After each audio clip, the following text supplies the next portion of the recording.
आरो ट्राकसे ट्राक ट्रेक्टरजों ट्रेक्टर सान हर रोगागासिनो दङ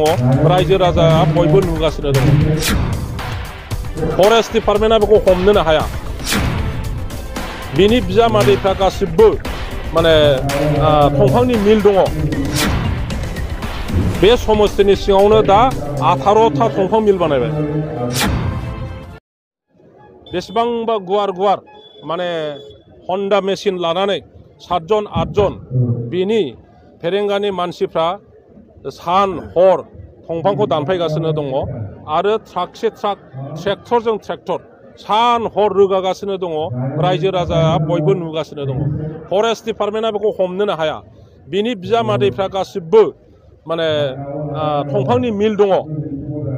दंफांनि मिल दङ जोंनि दिनाव बिपिएफनि दिनाव आंनि दिनाव आङो गंसेबो दंफांनि मिल खालामफेराखैमोन बेयो गावनि न' सेर सेर आंनि समस्थियावनो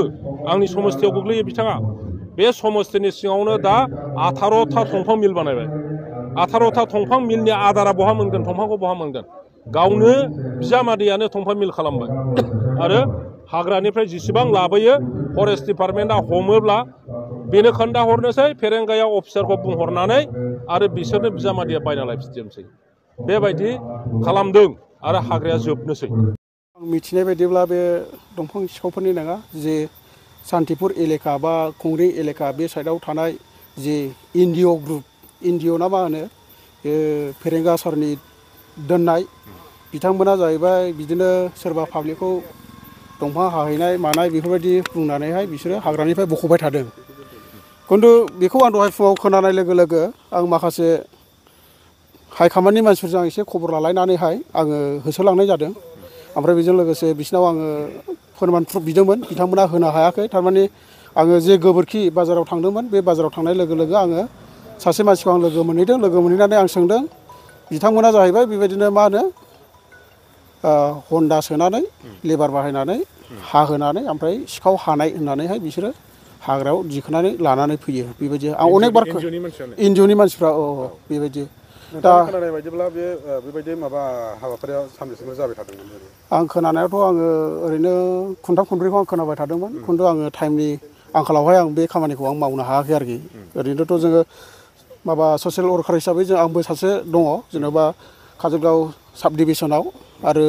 आंनि गोजौआव दंबावो सारमोन बिसोरथ' बिराद दुखु नांथाव जेन'बा हाग्राया जोंनि थाखाय नांगौ आरो गोबां जोङो हाग्राखौ प्रटेक्ट खालामनांगौ नाथाय आंनि फारसेनिफ्राय आं सानो बेबायदिनो गासैबो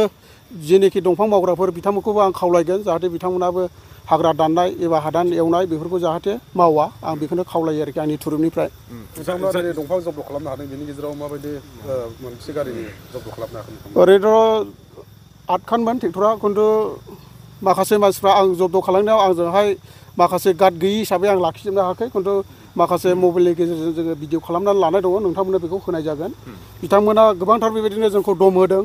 बेबायदिनो गाज्रि गाज्रि भाषाबो बाहायदों आरो बिदिनो नाख्रां नास्रि बेफोरबायदि खालामदों बेफोरखौ सिनायो बिथांमोना जाहैबाय दाउखि दालां बोराय